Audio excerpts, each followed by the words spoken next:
Dia 42, capítulos 19, 20 e 21 do livro de Números. Capítulo 19, a água da purificação.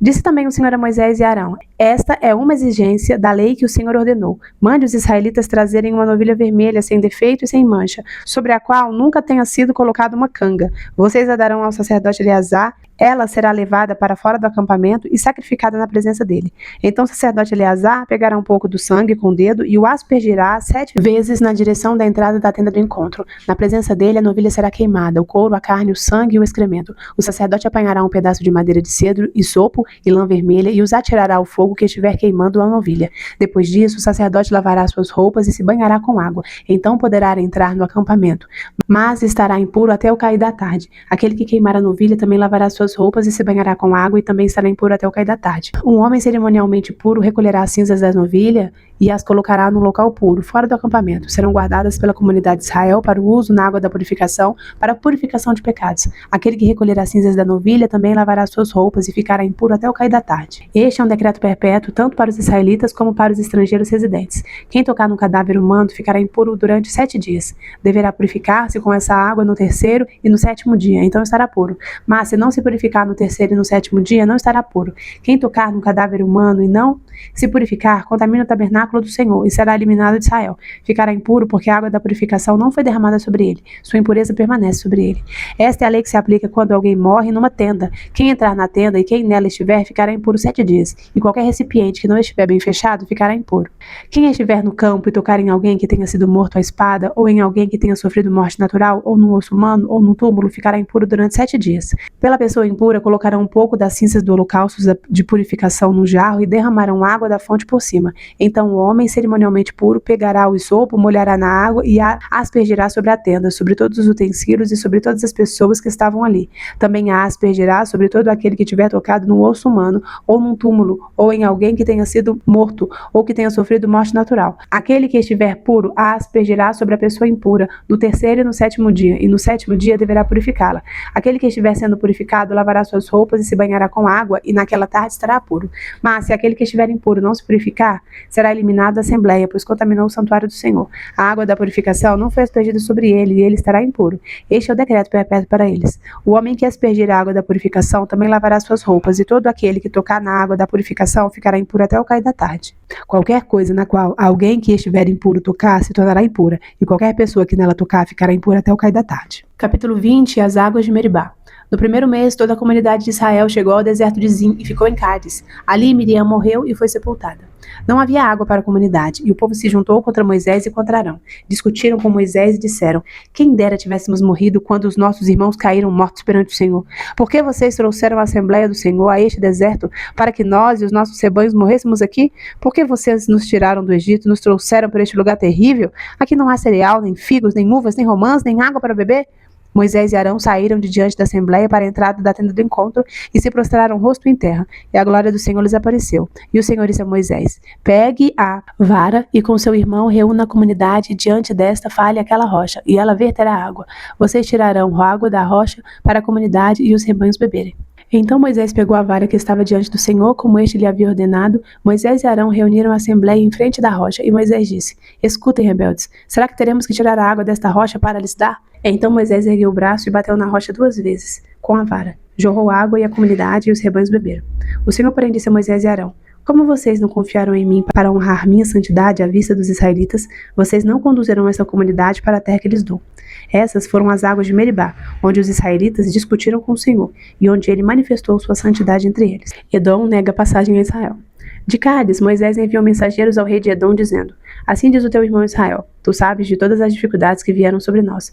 Os nossos antepassados desceram para o Egito e ali vivemos durante muitos anos. Os egípcios, porém, nos maltrataram, como também a eles. Mas, quando clamamos ao Senhor, ele ouviu o nosso clamor, enviou o anjo e nos tirou do Egito. Agora estamos em Cádiz, cidade na fronteira do teu território. Deixa-nos atravessar a tua terra, não passaremos por nenhuma plantação ou vinha, nem beberemos água do poço algum. Passaremos pela estrada do rei e não nos desviaremos nem para a direita nem para a esquerda, até que tenhamos atravessado o teu território. Mas Edom respondeu: vocês não poderão passar por aqui. Se tentarem, nós os atacaremos com a espada. E os israelitas disseram: iremos pela estrada principal. Se nós e os nossos rebanhos bebermos da tua água, pagaremos por ela. Queremos apenas atravessar a pé e nada mais. Mas Edom insistiu: vocês não poderão atravessar. Então Edom os atacou com um exército grande e poderoso. Visto que Edom se recusou a deixá-los atravessar o seu território, Israel desviou-se dele. A morte de Arão. Toda a comunidade israelita partiu de Cádiz e chegou ao Monte Or. Naquele monte, perto da fronteira de Edom, o Senhor disse a Moisés e a Arão: Arão será reunido aos seus antepassados. Não entrará na terra que dou aos israelitas, porque vocês dois se rebelaram contra a minha ordem junto às águas de Meribá. Leve Arão e seu filho Eleazar para o alto do Monte Or. Tire as vestes de Arão e coloque-as em seu filho Eleazar, pois Arão será reunido aos seus antepassados. Ele morrerá ali. Moisés fez conforme o Senhor ordenou. Subiram o Monte Or à vista de toda a comunidade. Moisés tirou as vestes de Arão e as colocou em seu filho Eleazar. E Arão morreu no alto do monte. Depois disso, Moisés e Eleazar desceram do monte. E quando toda a comunidade soube que Arão tinha morrido, toda a nação de Israel pranteou por ele durante 30 dias. Capítulo 21. A vitória sobre o rei de Arade. Quando o rei cananeu de Arade, que vivia no Negueb, soube que Israel vinha pela estrada de Atarim, atacou os israelitas e capturou alguns deles. Então Israel fez este voto ao Senhor: se entregares este povo em nossas mãos, destruiremos totalmente as suas cidades. Então Israel fez este voto ao Senhor: se entregares este povo em nossas mãos, destruiremos totalmente as suas cidades. O Senhor ouviu o pedido de Israel e lhes entregou os cananeus. Israel os destruiu completamente, a eles e as suas cidades, de modo que o lugar foi chamado Ormá. A serpente de bronze. Partiram eles do Monte Or pelo caminho do Mar Vermelho para contornarem a terra de Edom. Mas o povo ficou impaciente no caminho e falou contra Deus e contra Moisés, dizendo: por que vocês nos tiraram do Egito para morrermos no deserto? Não há pão, não há água, e nós detestamos essa comida miserável. Então o Senhor enviou serpentes venenosas que morderam o povo, e muitos morreram. O povo foi a Moisés e disse: pecamos quando falamos contra o Senhor e contra você. Ore, pedindo ao Senhor que tire as serpentes do meio de nós. E Moisés orou pelo povo. O Senhor disse a Moisés: faça uma serpente e coloque-a no alto de um poste. Quem for mordido e olhar para ela, viverá. Moisés fez então uma serpente de bronze e a colocou num poste. Quando alguém era mordido por uma serpente, olhava para a serpente de bronze e permanecia vivo. A viagem para Moabe. Os israelitas partiram e acamparam em Obote. Depois partiram de Obote e acamparam em Ijé-Abarim, no deserto defronte de Moabe, ao leste. Dali partiram e acamparam no vale de Zered. Partiram dali e acamparam do outro lado do Arnon, que fica no deserto, que se estende até o território amorreu. O Arnon é a fronteira de Moabe, entre Moabe e os amorreus. É por isso que se diz no livro das guerras do Senhor: Vaeb de Sufá e os vales, o Arnon e as ravinas dos vales, que se estendem até a cidade de Ar, e chegam até a fronteira de Moabe. De lá, prosseguiram até Ber, o poço onde o Senhor disse a Moisés: reúna o povo e eu lhe darei comida. Então Israel cantou esta canção: brote água ao poço, cantem a seu respeito, a respeito do poço que os líderes cavaram, que os nobres abriram com cetros e cajados. Então saíram do deserto para Mataná, de Mataná para Naaliel, de Naaliel para Bamote, de Bamote para o vale de Moabe, onde o topo do Pisga defronta com o deserto de Gesimão. A vitória sobre Seom e Og. Israel enviou mensageiros para dizer a Seom, rei dos amorreus: deixa-nos atravessar a tua terra, não entraremos em nenhuma plantação, em nenhuma vinha, nem beberemos água de poço algum. Passaremos pela estrada do rei até que tenhamos atravessado o teu território. Seom, porém, não deixou Israel atravessar o seu território. Convocou todo o seu exército e atacou Israel no deserto. Quando chegou a Jaza, lutou contra Israel. Porém, Israel o destruiu com a espada e tomou-lhes as terras desde o Arnon até o Jaboque, até o território dos amonitas, pois Jazar estava na fronteira dos amonitas. Israel capturou todas as cidades dos amorreus e as ocupou, inclusive Hesbom e todos os seus povoados. Hesbom era a cidade de Seom, rei dos amorreus, que havia lutado contra o antigo rei de Moabe, tendo tomado todas as suas terras até o Arnon. É por isso que os poetas dizem: venham a Hesbom, seja ela reconstruída, seja restaurada a cidade de Seom. Fogo saiu de Hesbom, uma chama da cidade de Seom, consumiu Ar de Moabe, os senhores do alto Arnon. Ai de você, Moabe! Você está destruído, ó povo de Camos. Ele fez de seus filhos fugitivos e de suas filhas prisioneiras de Seom, rei dos amorreus. Mas nós os derrotamos. Hesbom está destruída por todo o caminho até Dibom. Nós os arrasamos até Nofá e até Medeba. Assim Israel habitou na terra dos amorreus. Moisés enviou espiões a Jazar e os israelitas tomaram os povoados ao redor e expulsaram os amorreus que ali estavam. Depois voltaram e subiram pelo caminho de Bazã e Og, rei de Bazã, com todo o seu exército. Marchou para enfrentá-los em Edrei.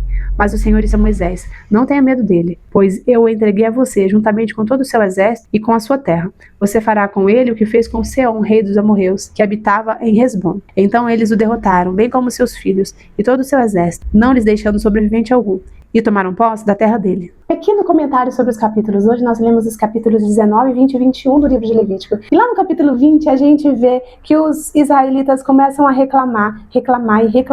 E muito do que eles reclamam é por conta de comida. Eles falam lá no versículo 5, por que vocês não tiraram do Egito e nos trouxeram para este lugar terrível? Aqui não há cereal, nem figos, nem uvas, nem romãs, nem água para beber. Eles estão reclamando a respeito de comida. E aí você vê no decorrer das escrituras que essa reclamação por conta de comida é algo bem recorrente. Problema com comida, a gente vê que Adão e Eva teve lá a queda por conta de um fruto. A gente vê lá que Jacó comprou o direito de primogenitura de Esaú através de um prato de comida. A gente vê lá, quando Jesus é tentado pelo diabo, lá no deserto, ele é tentado com a questão da comida também. E essa questão da comida pega muito, né? Porque você tem ali o seu arroz com ovo, mas você estava querendo comer um risoto. Você vai no shopping e você tem dinheiro para comprar um determinado alimento, mas você queria outro. E às vezes isso é um pecado oculto, que às vezes a gente não lida. Um olhar exagerado para a comida, a própria questão da gula é um pecado que às vezes a gente exalta, a gente acha bonito comer até passar mal, mas é algo interessante a se pensar a nossa relação com a comida no sentido espiritual da coisa. Agora no próprio capítulo 20 também a gente vê a resposta de Moisés a essa reclamação. Moisés já estava no talo do estresse com o pessoal reclamando dia após dia, e ele acaba ali por ferir a rocha, quando o Senhor orienta Moisés que apenas falasse a rocha. E a gente aprende que o comportamento dos outros não é desculpa para as nossas reações. Você vê, Deus estava ali, Deus sabia que Moisés reagiu daquela forma porque o povo estava ali implicando com ele dia após dia. Mas mesmo assim, Moisés foi castigado e não pôde entrar na terra prometida. A gente o tempo todo justifica as nossas ações em detrimento do outro.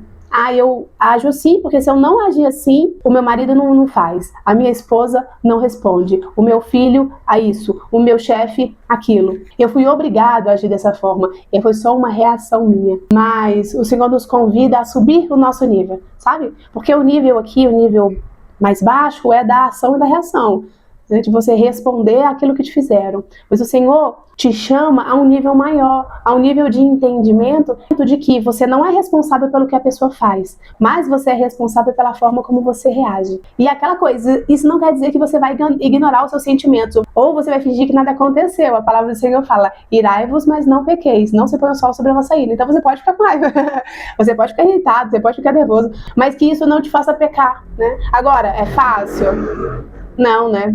Não é fácil não. A vida com o Senhor é cheia de desafios, mas é possível sim, viver num nível mais alto, sabe? É o Senhor que me dá a firmeza da corça e me faz andar altaneiramente. É o Senhor que vai firmar os nossos passos e vai nos ajudar a andar por fé, a andar não no nível do levou, tomou, sabe? Mas no nível maior. Que o nosso desejo hoje seja sair do nível básico, sabe? Sair do fácil ali, ir num negócio mais profundo, numa intimidade maior, um relacionamento mais profundo com o Senhor. É interessante porque quando a gente olha para a história de Moisés, a gente fala, puxa, Senhor, mas ele obedeceu a todas as coisas e o Senhor castigou ele por uma ação. E aí eu me lembro daquela passagem que diz que a quem muito foi dado, muito será cobrado. Moisés foi o único que falava com o Senhor face a face. Então, a quem muito foi dado, muito será cobrado. Se você quer uma intimidade maior com o Senhor, se você deseja isso, né, e busca isso, pode firmar aí que muito vai ser cobrado de você. Ai, ai. Senhor Deus, te louvamos, bendizemos ao Senhor pela sua palavra. Pai querido, nos ajuda a lidarmos de maneira sábia com a comida. Te pedimos perdão, Pai, pela gula.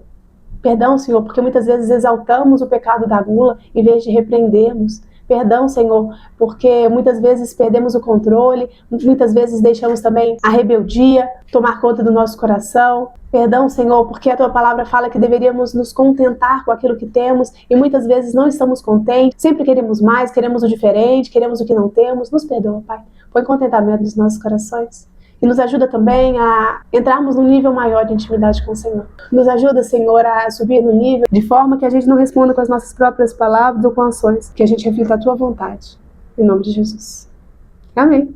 Amém. Se você ficou até o final, daquele joia que abençoa, coloca aí nos comentários o ícone para eu saber que você ficou até o final. E a gente se vê amanhã, com a graça de Deus. Tchau.